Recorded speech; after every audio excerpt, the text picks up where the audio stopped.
Bom dia, meus amores. Vamos começar hoje mais uma aula de geografia, falando ainda do Brasil, dos pontos extremos, né, que estabelece no Brasil, do mapa político do Brasil, ok? Queria desejar a todos um bom dia bastante abençoado. Os pontos extremos do Brasil. Chamamos de pontos extremos os lugares situados nas extremidades de um território, ou seja, que vai de uma ponta, certo, para outra embaixo, de maneira vertical e de maneira também horizontal, né? É os pontos mais extremos, é os pontos mais longínquos, né? O mais longe, né? De um lado para o outro, de leste a oeste, de norte a sul, certo? Para ficar melhor entendido. Os lugares situados nas extremidades de um território. A partir dos pontos extremos são definidas as medidas das maiores extensões de um território, por exemplo, no sentido leste-oeste e norte-sul, como eu tinha falado antes. Vamos conhecer alguns pontos extremos aqui do Brasil, tá?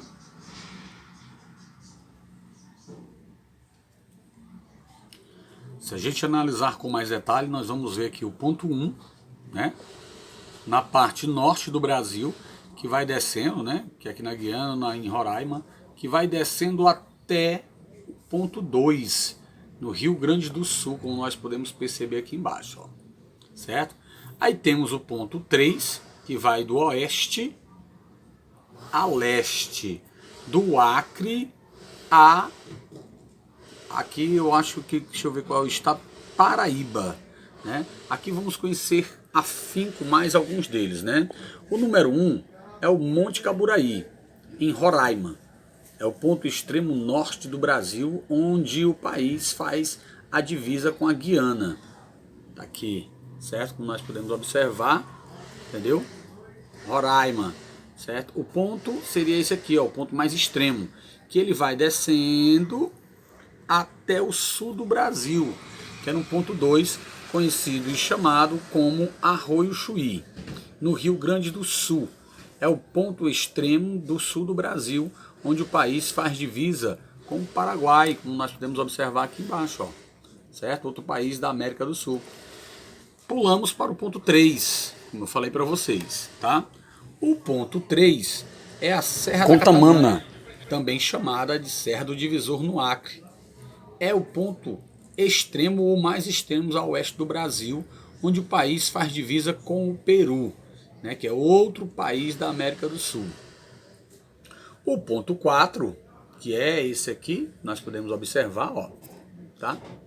Vem aqui para vocês, fica realmente, certo? No estado da Paraíba, que é o ponto mais extenso, né, mais longínquo, entendeu? Ao leste do Brasil. Vamos falar sobre ele agora, tá aqui. É a ponta do Seixas, na Paraíba. É o ponto extremo leste mais longínquo do Brasil. Nesse ponto, o território faz limite com o Oceano Atlântico, como nós podemos ver aqui nessas lindas praias lá de Paraíba, né? E aqui a gente começou a estudar e viu os pontos extremos. Relembrando, pontos extremos são os pontos mais longínquos ou mais distantes que há entre norte, sul, leste, oeste do Brasil, certo?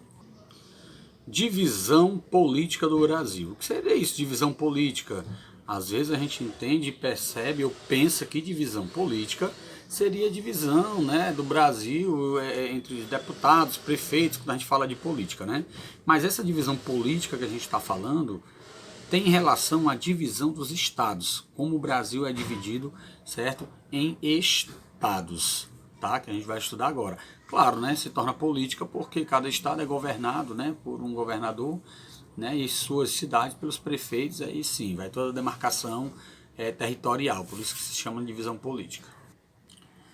Divisão política do Brasil. O território brasileiro é composto por 26 estados ou unidades federativas, o F, né? Pode ser representado quando você estiver assinando algum documento, estiver preenchendo algum relatório que tiver o nome UF. O F quer dizer o seu estado, as siglas do seu estado, que no caso da gente a gente vai botar CE, que é Ceará, né? Então o F quer dizer isso, unidade federativa. E também é composto de um distrito federal, que nós conhecemos como Brasília, que fica lá no estado de Goiás, né? Situado dentro do estado de Goiás. O Distrito Federal é onde fica a sede central do governo federal do Brasil. O Distrito Federal foi criado para abrigar Brasília, a capital do Brasil. Nele estão sediados as estruturas necessárias para a administração do país. Bem pensado para quem... só relembrando que a gente já estudou isso, né? Mas Brasília era um projeto que aconteceu durante o governo de Juscelino Kubitschek. Ele foi o presidente responsável pela construção de Brasília. E ele quis fazer a Brasília na parte central do Brasil para que ela ficasse bem dividida, né? Como a gente pode observar bem aqui, ó, certo? Brasília, Distrito Federal. Pronto, tá aqui o Distrito Federal, mas a gente pode observar, fica quase praticamente na parte central do Brasil, né?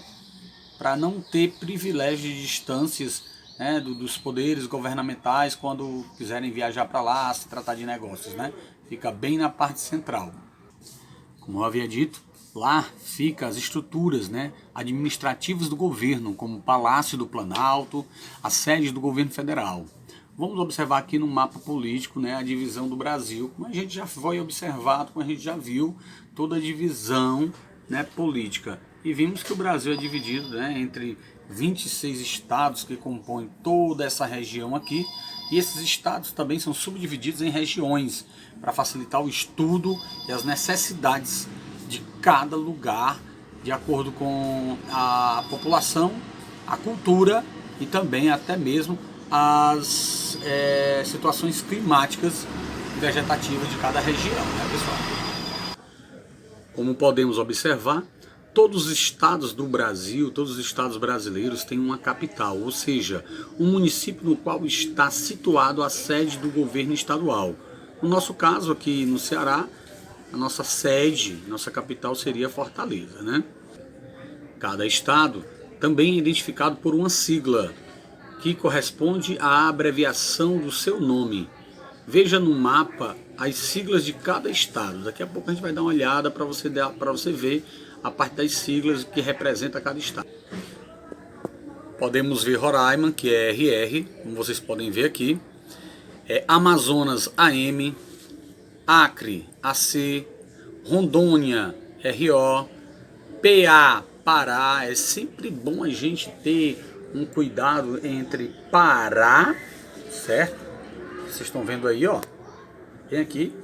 Pará é PA. Paraná é PR, não vamos esquecer disso aí, tá? Pará e Paraná.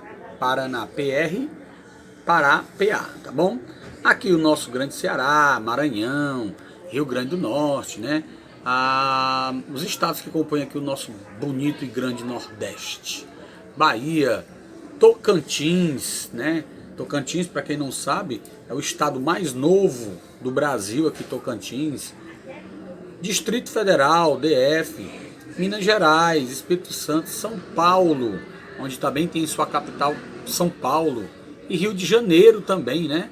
Que vai ter sua capital Rio de Janeiro. É interessante isso aqui, viu? Ó, Rio de Janeiro, estado, RJ, e Rio de Janeiro, cidade. São Paulo, SP, estado, e São Paulo, aqui, cidade. É interessante que Rio de Janeiro e São Paulo, o nome dos estados são também os nomes das capitais, né? Brasil, falando um pouco mais de território, né? Vamos aqui citar que o Brasil, já tinha falado isso em aulas anteriores para vocês, é o maior país da América do Sul. Seu território possui uma extensão semelhante à de um continente, como a Europa. Por isso dizemos que ele possui dimensões continentais.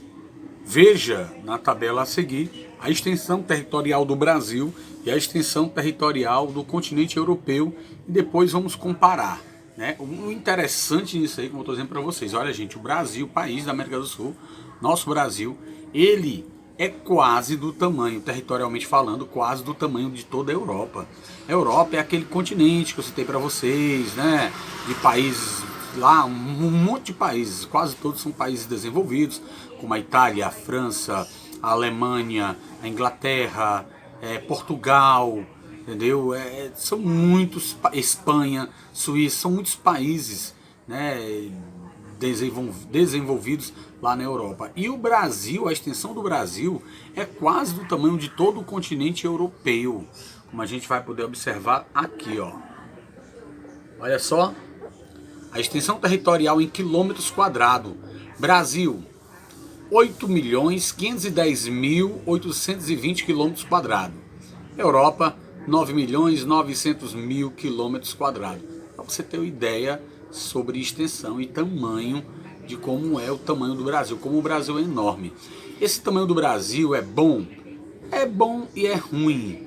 Ruim porque fica ruim de administrá-lo quando a gente fala de federação, né? Quando a gente fala de poder federativo e presidência. Porque um país grande é um país cheio de problemas, cheio de contrastes, principalmente aqui no Brasil, que é um país multicultural. A gente tem muitos contrastes, a gente tem muitas diferenças culturais, muitas diferenças econômicas, sociais, entendeu? E climáticas. Por isso que foi dividido em região também. Região norte, sul, região sudeste, centro-oeste. Para quê? Para que ele possa ser melhor estudado e melhor administrado de acordo com as suas regiões, né? Porque o Brasil está dentro do quadro de um dos maiores países do mundo. E vamos encerrar nossa aulinha de hoje mostrando aqui o nosso mapa político do Brasil, com toda a sua extensão territorial, certo? Com todos os seus 26 estados e o Distrito Federal, como nós podemos observar, certo? É um dos países bastante rico em turismo, pois ele é banhado, sua costa leste quase toda é banhada pelo mar, ou praticamente toda, né? Toda é banhada pelo mar, como nós podemos observar, com lindas praias, lindos pontos turísticos, principalmente nessa região aqui do Nordeste, né? Claro, Sudeste também a gente não pode deixar de citar aqui, Espírito Santo, Rio de Janeiro e São Paulo, mas a região Nordeste é bem peculiar para isso, né? Então um abraço a todos, até a próxima aula.